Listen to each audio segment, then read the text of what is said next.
vamos falar um pouco mais sobre o Salão do Automóvel e principalmente a presença das marcas chinesas no evento? Eu chamei aqui para bater um papo conosco Celina Ramalho, que é economista da Fundação Getúlio Vargas. Professora Celina, muito obrigado por ter aceitado o nosso convite. Sexta-feira, emenda de feriado. Que bom que a senhora compartilha conosco esse compromisso com a notícia, até porque estamos, talvez eu esteja exagerando um pouco ou não, estamos vendo uma viragem de páginas importantes quando a gente fala da economia, olhando para a indústria automotiva. A invasão das marcas chinesas. Algumas já pertencem aí ao inconsciente coletivo do brasileiro, já reconhecem as marcas e outras muitas que virão. Bom, olhando essa perspectiva, vamos começar pelo macro, depois pelo micro, né? Os chineses se consolidaram na tecnologia de carros elétricos. O que isso deve impactar numa economia global ou num padrão de consumo daqui para frente, né?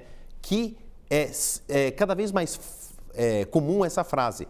Calma, é apenas uma questão de tempo você, consumidor, ter um carro chinês. Quem ficar atrás diz, não vou comprar um carro chinês. Só para dar um exemplo, a Geely, que é uma das montadoras, comprou a Volvo. Então, quem adquiriu um Volvo, indiretamente está consumindo um produto, entre aspas, chinês. É nesse sentido que a chance de muita gente comprar um carro chinês cai nesse juízo de valor. Mas passo-lhe a palavra, professora Celina, para explicarmos como é que os chineses estão repaginando a economia global por meio da indústria automobilística devido ao carro elétrico. Boa noite mais uma vez. Boa noite, Marcelo. É um prazer enorme sempre estar com vocês. E a minha tese é de que informação nunca é demais, né? Informação boa, é vital nós estarmos bem informados. É um prazer muito grande participar aqui. Sim, aquele futuro, né, que nós comentávamos da economia internacional chegou, né? No tempo em que eu fiz um trabalho grande com o Paul Krugman aqui no Brasil, eu traduzi o livro, né, de economia internacional, e ao final ele falava sobre as tendências, né, da economia mundial, colocando os países asiáticos numa posição previsível, né? Por conta já do que estava acontecendo na industrialização chinesa entre os anos 80, 90. Em meados dos anos 2000, eu tive a oportunidade de estar com o Ha-Joon Chang, né? O sul-coreano, economista, depois radicado em Cambridge, que me ensinou muito sobre o sul da Ásia há 10 anos. E o futuro está aqui, nós chegamos a esse futuro. Bem importante nós observarmos que as oportunidades de negócio da China, para falarmos da economia internacional e do macro, as oportunidades da China e dos países do sul da Ásia, obviamente em destaque a China, mas são as fusões e aquisições com a indústria automobilística tradicional, não é? Então, é o caso típico, esse exemplo que você acaba de dar, da fusão, da compra, né, da Geely, da planta da Volvo.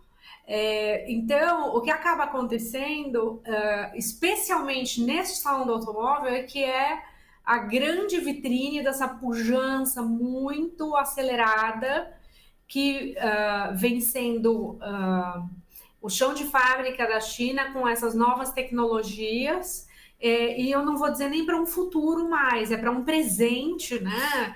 Automóvel com hélice, com autonomia aí de 1 hora de deslocamento, para não falar dos carros elétricos, né? Então, assim, nós já estamos a um ponto de tecnologia em que a relativização das distâncias muda mais uma vez na perspectiva da indústria automobilística e os resultados aí dos automóveis disponíveis para a população. E sim, essas novas marcas, além de configurarem, né, essa nova concorrência, agora vamos voltar um pouco para o micro, né? Eu gostei do exercício colocado aí. Então,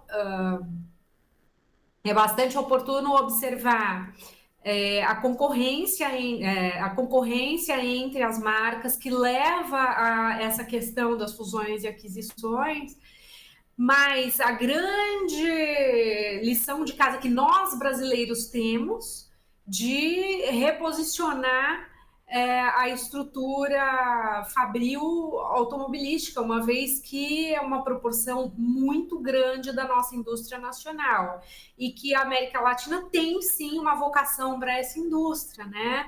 A exemplo das relações que nós temos com os outros países, né, em especial México, Argentina, para essa plataforma produtiva, né, na América do Sul da indústria automobilística. E lembrando ainda, a plataforma industrial da indústria automobilística americana já havia mudado de configuração nos meados dos anos 2000, quando, nos idos de 2010, a característica da cidade de Detroit muda completamente de configuração. Era uma cidade eminentemente de produção automobilística, mas aí a crise imobiliária acabou levando junto esse valor agregado, né, de demanda dos automóveis, e a indústria americana para os automóveis sucumbiu bastante para essa época, e ao mesmo tempo os carros asiáticos se colocaram nos Estados Unidos, né? Então é um movimento bastante grande, é uma manobra muito significativa se nós marcamos historicamente o que vem acontecendo para a indústria automobilística. Professora Celina, é uma pena, é um assunto muito complexo e particularmente ele me encanta muito, eu sou um entusiasta do assunto e principalmente, né, falando de salão de automóvel, muita gente já está pensando em trocar um carro com essas novas tecnologias, mas olhando para a gente encerrar, a gente tem mais um minutinho de conversa, Sim. Vou ser breve aqui. Sim. Um dado que me chamou muita atenção, e eu preparei esse gráfico aqui, que hoje existem na China 130 marcas olhando para carros elétricos ou híbridos.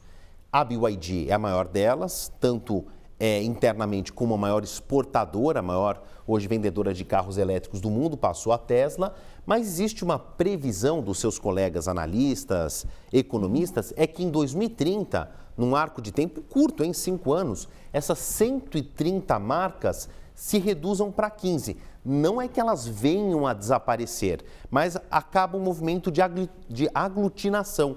Elas vão se unindo para abrir o leque, né? Umas produzem só caminhonetes, outras caminhões, outras carros de passeio com um tipo de perfil, e elas se juntam para atender todo um leque de consumo. Isso é um movimento comum quando a gente pensa numa industrialização rápida, vamos colocar a China nesses termos, né?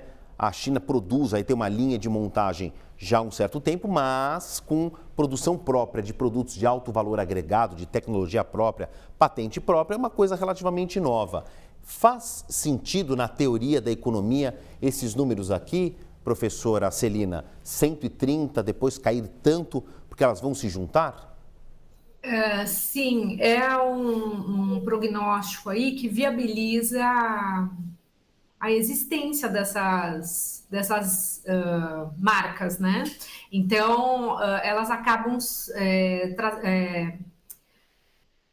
se tornando uma concentração de mercado, e isso diminui os custos, né? Os custos operacionais, os custos de desenvolvimento de tecnologias. Então, essas fusões e aquisições são previsíveis para gestão das próprias empresas, para a concorrência entre as empresas, né? E seria como um processo assim de verticalizar os modelos de automóveis dentro de uma mesma marca, né? Então é previsível.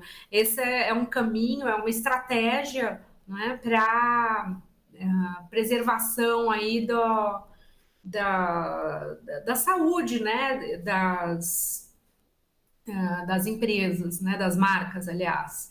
E também, assim, para encerrar, eu gostaria de recomendar, né, que as pessoas diretamente ligadas ao setor automobilístico sejam os produtores de autopeças, sejam os concessionários, sejam os próprios consumidores, né? É muito importante, uma informação que vem muito relevante, né, a respeito do meio de transporte, que é o transporte por automóveis, né? Visitar a feira do automóvel, né, para conhecer de fato e entender, né, o que as novidades estão trazendo, né?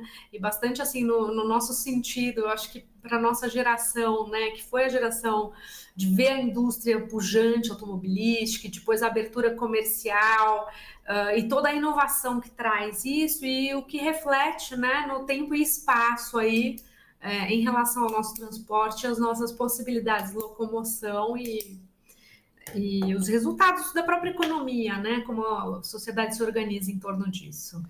Queria agradecer a conversa que eu tive com Celina Ramalho, economista da Fundação Getúlio Vargas. É um assunto que ainda demanda muitas análises e mais desdobramentos, que a gente estende essa conversa para uma próxima oportunidade. Obrigado, professora Celina. Um ótimo final de semana. Até breve. Obrigada, Marcelo, para você também. Até breve.